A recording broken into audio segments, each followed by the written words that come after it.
It's 1944. The Allied invasion of Western Europe is looming. But what stresses will it place on the relationship between Winston Churchill and the ailing President Roosevelt? And as the focus turns ever more sharply to a post-war world, can Churchill maintain a leading role for Britain? Just some of the questions we'll be exploring in this episode of Churchill, the Finest Half Hour.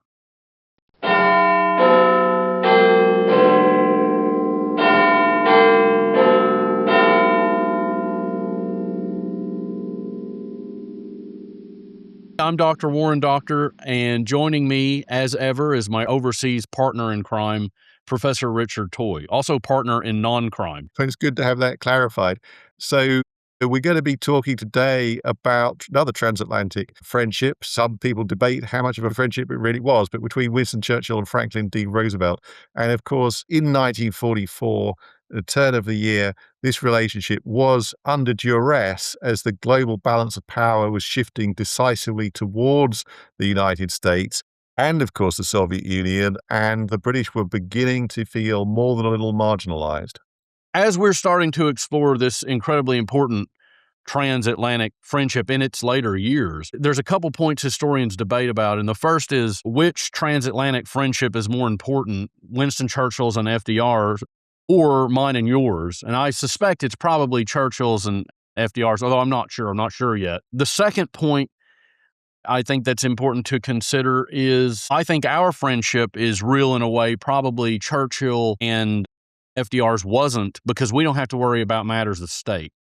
Well, I think this is a very good point because, in a way, how they personally felt about each other wasn't really important, because at the end of the day, they were going to subordinate those feelings to the interests of their respective countries. And indeed, to a great degree, it was useful to them for public relations reasons to create an impression of friendship, which they had to do irrespective of how friendly they felt. So they kind of had to perform this friendship. And this was something which was increasingly challenging, partly because of the state of Churchill's health and indeed Roosevelt's health. They were both ailing men in 1944. And of course, the stress of the buildup of the Normandy landings did nothing for either of them health-wise.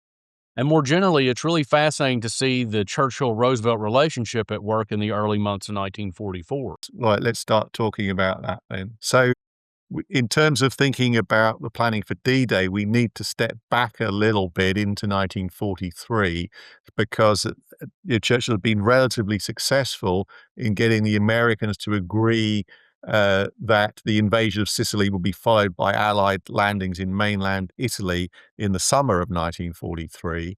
But then he kind of fails really to sort of shape the main lines of the Allied operations that came later. Right. I think very much from Roosevelt's perspective, Americans were more or less in charge of that. And I think Churchill continues to be kind of obsessed with this soft underbelly of Europe. And so he keeps wanting to push into the Italian campaign, and he would like the British to lead attacks up the Aegean. Churchill, again, is doing anything he can to prevaricate from this full frontal Operation Overlord attack. And he even appealed to Roosevelt. And he wrote to him, and he said, "I earnestly pray that my views may receive some consideration from you at this critical juncture, remembering how fruitful our concerted action has been in the past and how important it will be for the future." But Roosevelt is like, this is what's set. And I think that's in part because Marshall and then, of course, Eisenhower were also set that anything that wasn't Overlord was taken away from the actual objective. Right. So what's really crucial here is that maybe Churchill was looking for a victory in a theatre that was dominated by British forces. The Italian campaign had predominantly British troops, a British commander in charge, and the Americans, the generals that you've mentioned, Eisenhower and Marshall, they're really not having any of it. Again, Roosevelt himself is sort of quite opaque, but when they coming to him with this advice that he certainly could overrule them if he wanted to, but he's certainly not in the mood to overrule them at this point. Right. So that brings us to sort of Churchill and Operation Overlord, which of course, again, is the cross-channel invasion. And eventually Churchill demurs and has to kind of accept it. Whether or not it's a fait accompli or he just does get convinced, I guess, is kind of up for debate. But what is clear is that he has lots of senior partners around him. And I have to imagine that other senior planners were playing a role there. And so eventually, of course, Churchill sees which way the wind is blowing, I suppose, and realizes that he's got to kind of put his best foot forward and be an enthusiast for the operation. So a couple of weeks before D-Day, he writes to Roosevelt, "I go every weekend to see the armies preparing here, and I've visited some of your finest divisions.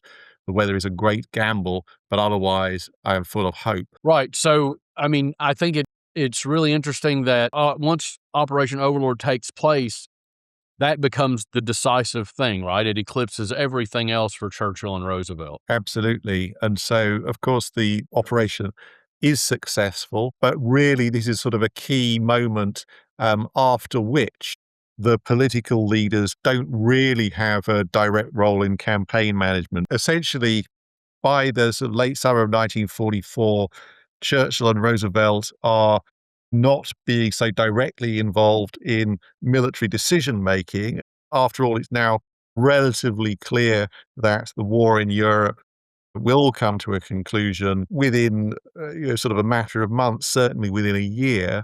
And so the two of them are increasingly turning their minds to the post-war world. And so to deal with these sorts of issues, Great Britain was represented by Winston Churchill at the Second Quebec Conference in September 1944, where they returned to Quebec. But even in that context, right, when Churchill arrives, there's still issues that he has to settle, particularly with the Prime Minister of Canada, Mackenzie King. Well, that's true. I mean, in a way, we don't want to create too dark a picture of Churchill's mood. When he arrives in Halifax in Canada, he kind of led community singing. He beat time with his cigar to the music, and the crowd sang "God Save the King." So there was an element of jollity here. Of course, he was popular in North America. He did relish this kind of meeting the public. But then, of course, when it came to the sort of slightly awkward relationship with Mackenzie King, who gave a very, very extensive diary, by the way, and he was somebody who kind of felt that he'd been sidelined. And there's the building where they meet is called the sort of the Chateau Frontenac, and so Mackenzie King thinks he'd been reduced to the position of kind of general manager, and so the Canadians are being the host, but are kind of being shut out of the key decision making. And Churchill has to nuance this by spending time with Mackenzie King outside the conference sessions. And Churchill, of course, while he is having to keep Mackenzie King, I'm going to say sweet, his primary focus is still America and FDR. And this is kind of particularly important because of Britain's financial situation. And so you've got to remember that Britain was strongly reliant, almost completely reliant on American so-called lend-lease aid, which was really financing the war after Britain had spent the vast majority of its own reserves. And because after the invasion of Normandy, which goes relatively well, the end of the war is in sight within a few months, this creates new challenges in the Anglo-American relationship, because the question is, as long as Britain is in the war and receives lend-lease, doesn't have to worry about the finances, but when the war finishes, what is going to happen? And so is this kind of planning for the post-war world and for trying to get American commitments to the British economy in the future means that Britain is obliged to an extent to go along with American ideas about international organizations that are going to structure the post-war world.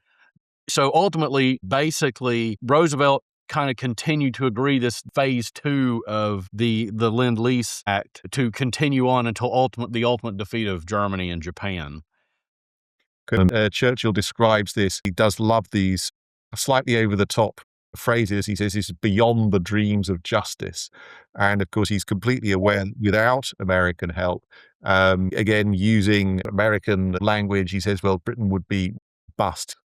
Well, and those aren't the only difficulties, right, that he's facing. Those aren't the only headwinds, and a lot of the headwinds that are coming up, for the Allied powers as they switch focus towards the East, that there's lots of disagreements on how to deal with Japan and the war against Japan.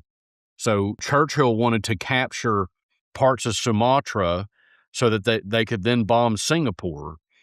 But General Allenbrook saw that this was basically a kind of complete lack of vision. And General Allenbrook was, of course, Churchill's own man.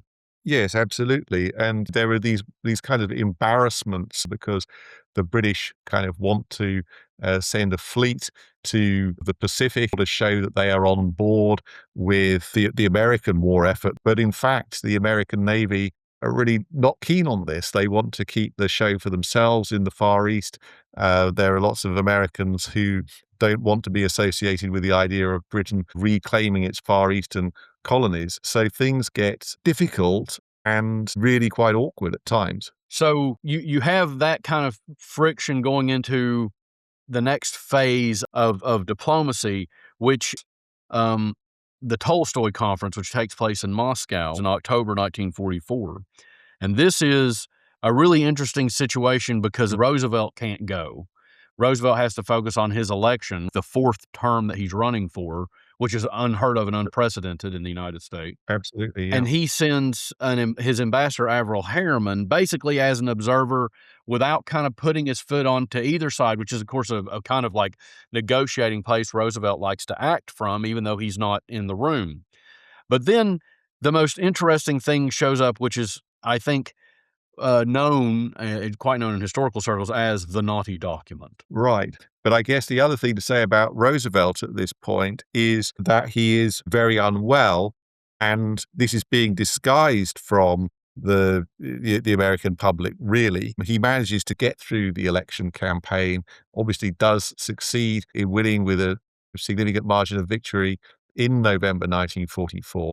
But his ability to focus on some of these key issues is definitely diminished, I think. And so you could see that he's kind of removing himself from the board in a way, sending his emissaries. So when the so-called percentages agreement or naughty document that took place, and just so that people know what that was, Churchill and Stalin and their translators sat down and kind of agreed on the back of a napkin. They wrote out the various spheres of influence, and they agreed that there'd be 90% British influence in Greece and that there would be 90% Soviet influence in Romania. And so the person who calls it naughty is really Churchill himself. I think that was kind of one of his favorite words, wasn't it? Yeah. He is almost slightly embarrassed to be doing this kind of brutal realpolitik and suggests to Stalin that maybe the document should be destroyed. They shouldn't kind of admit that this was how they were carving up the world. And Stalin kind of says, no, you keep the document. And this is exactly the kind of thing which a lot of people in America are very suspicious of. They don't like this idea of spheres of influence and great powers doing things just on the basis of their own national interests rather than on the basis of principle.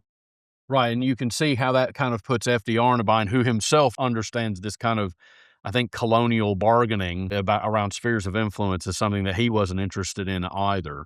But when we come back after the break, we'll be talking about the road to Yalta. So stay tuned for more Churchill, the finest half hour.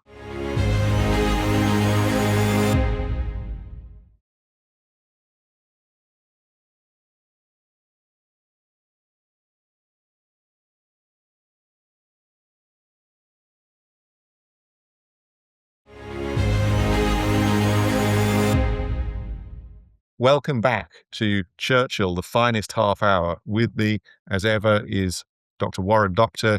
I'm Richard Toye, and we're going to be talking in depth in the second half about the famous Yalta Conference, codenamed Argonaut, and which in some ways could be seen as the nadir of the Churchill-Roosevelt relationship. But Churchill and Roosevelt met briefly at Malta on the way out to the Yalta Conference. It's a Malta-Yalta, everybody knows. Right. And of course, Churchill was somebody who loved wordplay And so he had fun with this Malta-Yalta thing, saying to Roosevelt, or in a telegram, I think, from Malta to Yalta, let us not falter. But this is a real interesting meeting because I think it becomes clear to Churchill at this moment just how sick Roosevelt was becoming. But as you had mentioned, they were kind of hiding the fact that he was in such ill health. But this is a moment when Churchill sees Roosevelt. He also sees that he's unable to really engage in any kind of in-depth discussions. And Churchill came away from their prelude meeting very distressed. So basically, I mean, what happens is they do arrive at Yalta in early February 1945, and they're going to spend about a week there in the Crimea. But it is, of course, wartime journeys are always difficult to the extent that a British plane carrying part of the delegation, 13 people, crashed and killed that number of people. It's a tragic situation, and of course, rapid adjustment is needed. And when the British get to Yalta, they have to do this 6-hour ride by jeep over rocky mountain roads. So again, bearing in mind the state of Churchill's health and Roosevelt's health, these things are not easy.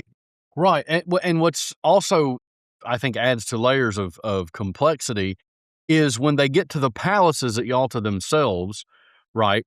A couple things had happened. So they've traveled all this way. They get there, and it's become very clear, at least in, I guess, retrospect, that Beria, who was the head of the kind of secret Soviet KGB at the time, had bugged everything in the palaces. Yeah, so in fact, they'd been bugging as well at the Tehran conference, and Stalin was very attentive to the results of the interceptions of what was being recorded. The translators had to stay up all night getting him digests, and so it was certainly the case that Stalin was pretty well informed about what the British and the Americans really thought. And that's always something you kind of feel that Stalin comes into these things knowing more than he should. But the other thing I was going to point out is, okay, you've just come off, imagine you're with Churchill, you're part of the delegation, you've just come off this terrible 6-hour jeep journey. You get to the palace and there's no toilet. Well, I mean, but yes, I think that for sort of the support staff in particular, this was very challenging because, of course, the main delegates were looked after pretty well, but the lack of facilities, lack of washing facilities, makes it a very challenging situation. And kind of added to that, what you've already alluded to, FDR's health, which is very poor, and Lord Moran, Churchill's doctor, there attending to Churchill's health, says in his diary that Churchill was often kind of puzzled by the president's apparent lack of interest in key matters, and said he doesn't even seem to read the papers that the PM gives him. So I don't think it was because Roosevelt was uninterested, but his physical decline was making it difficult for him to concentrate. But even for Roosevelt, who's usually, I'm going to say, placid, even when he's not well, he's been playing it cool. He's starting to get very frustrated with Churchill. He reportedly had said very vociferously at one point, "Yes, I am tired. So would you be if you spent the last 5 years pushing Winston uphill in a wheelbarrow." Yeah, and also, again, I mean, as previously at the Tehran conference, Roosevelt often sort of gravitated towards Stalin and didn't want to be seen to be too close to Churchill or too sympathetic to him, and says to Stalin, "I'll tell you something sort of indiscreet." That's talking about Britain artificially, in Roosevelt's view, building up France into a strong power. So he's trying to curry favor with Stalin, and I think actually that his health is visible even in the newsreel footage, which is put out at the time. Yeah, I was just thinking that there's that picture of him wearing his cape or a blanket almost, and he looks sunken. If you look at those photos, you could tell he isn't a well man. And of course, talking about what they were actually trying to settle, there was agreement kind of amongst the Soviets, the British, and the Americans about the priority of the unconditional surrender of Nazi Germany, which now was only just a few months away. There was some concessions from Stalin, for example. He did agree that France could have a fourth occupation zone when Germany was divided, but it was the Americans and the British who were going to have to give up parts of their zones in order to give the French one. There was a kind of agreement over German demilitarization and denazification, but most controversial of all was the status of Poland.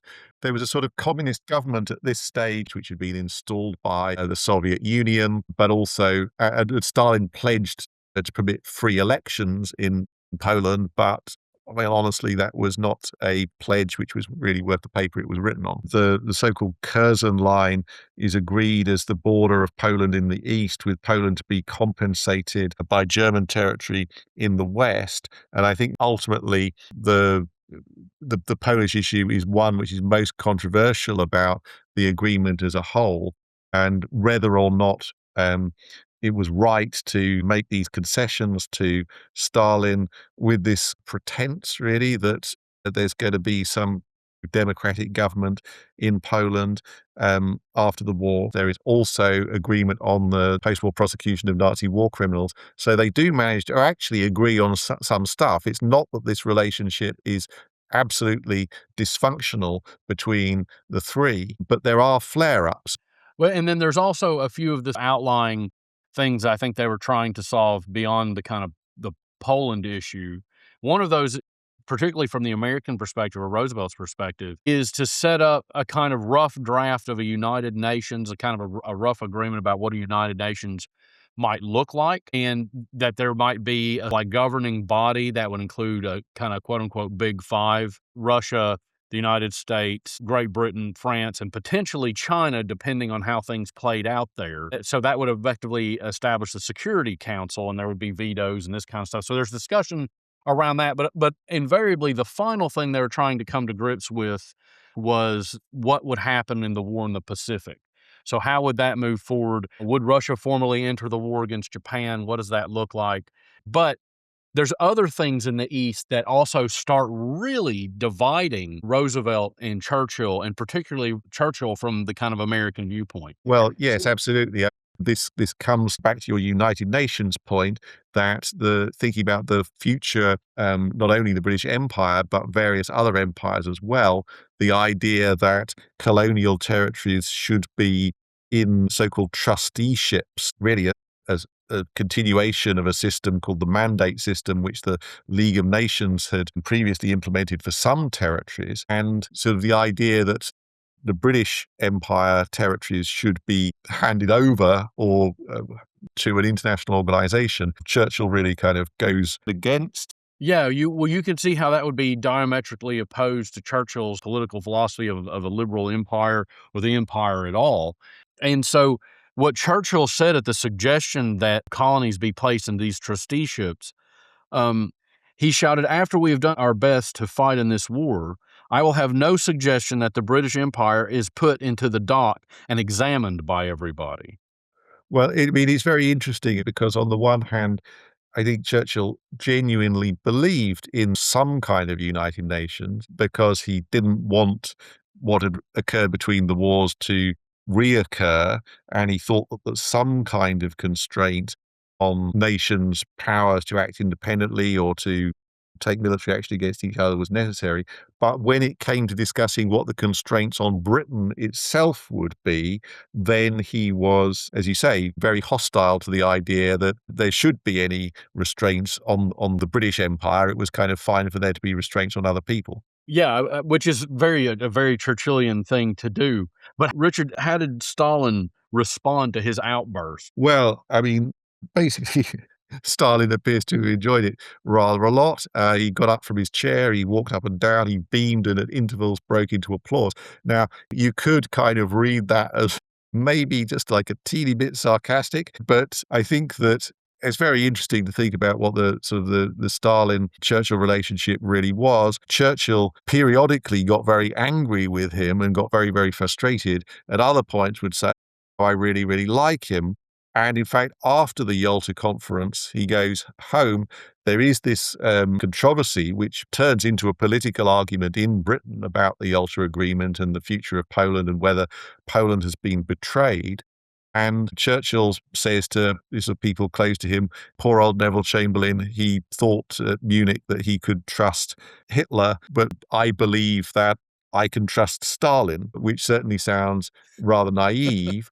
But I think that in a way to understand Churchill's relationship, whether with Stalin or Roosevelt, with other world leaders, he always was doing it on the basis that he thought that his own intervention was crucial, that he could achieve results through charm, intelligence, well-timed interventions, results which other people weren't going to be able to achieve. Yeah, he firmly believed in symmetry, right? As David Reynolds has explored in his book, and that by the sheer force of his personality alone could become a fulcrum by which to control global political and geopolitical ideas. I mean, it's a remarkable thing, and I think is actually, as it relates to Winston Churchill, probably true in a lot of cases. Absolutely.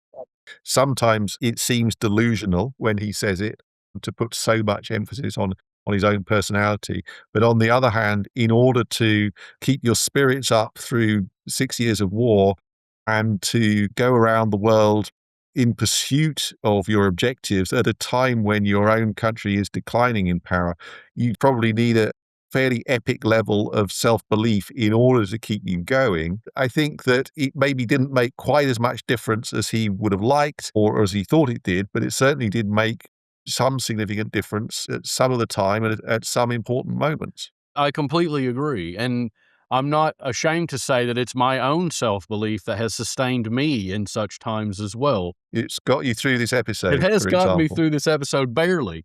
But this point of, and I'm gonna say, Right.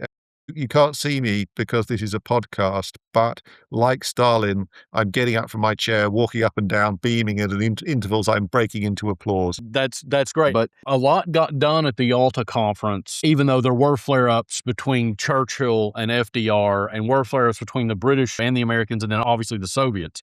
So when the Churchill and FDR left from the Yalta Conference and parted ways, that was in fact the last time they saw each other. Indeed, they continued to exchange telegrams, actually, but on the 12th of April, 1945, at Warm Springs, Roosevelt died.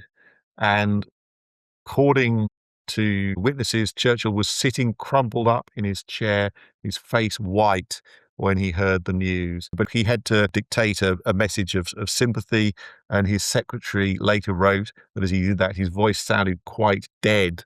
And so then there's some interesting things. Roosevelt's funeral after his death happened quite quickly, didn't it? It was just a few days later on, and Churchill did not attend the funeral. That's right. People discuss was this subtle sign that he wasn't really as keen on Roosevelt as he liked to make out. I mean, I think there were sort of good logistical reasons for not doing that. These wartime journeys were very difficult. I believe Anthony Eden, the foreign secretary, who was his kind of nominated successor, was already out of the country, so they weren't really both supposed to be out of the country at the same time. But he does give this eulogy in the House of Commons. I think he spends a lot of attention on it. I think he's very actually eager to emphasize that Roosevelt was still in good mental condition. He says that he's receiving these messages, the last one which came the Thursday before Roosevelt had died. These messages showed no falling off in his accustomed clear vision and vigor upon perplexing and complex matters. And so I almost think that's like saying, well, if anybody's going to start challenging the results of the Yalta Conference and say, well, it was because Roosevelt was a sick man, I'm kind of getting my retaliation in first by denying that this affected his judgment. In a way, he's holding America to Roosevelt's road, saying that he made these decisions and that he was corpus mentis when he made them. And we fully anticipate that America will honor the pledges made at Yalta. He's sort of doing this as a kind of a public broadcast. And I just want to go back and say that I really do think one of the reasons Churchill didn't go really comes down to the fact that Anthony Eden was out of the country. And when it came to that matters of parliamentary rules about who can be away and who can do that kind of stuff. Churchill took that very seriously and at one time almost, in fact, made a constitutional crisis over that. Yeah, but in his speech about Roosevelt, the final words of the speech are very much worth quoting. For us, it remains only to say that in Franklin Roosevelt there died the greatest American friend we have ever known and the greatest champion of freedom who has ever brought help and comfort from the new world to the old. And you can see in that, I think, even though historians may argue about how real their friendship was, I think words like that indicate that there really was a genuine warmth, a genuine affirmation, a genuine affinity between the two men, regardless of the statecraft that surround them. So I hope you're going to put the same amount of effort into my eulogy when the time comes. Oh, I've been writing your eulogy for some time, Richard. Should I be worried? Not yet.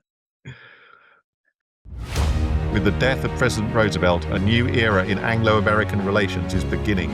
An era shaped by the creation of the atomic bomb and the growing tension with the Soviet Union. Hear how Winston Churchill defined the realities and challenges in this post-war world in a momentous speech.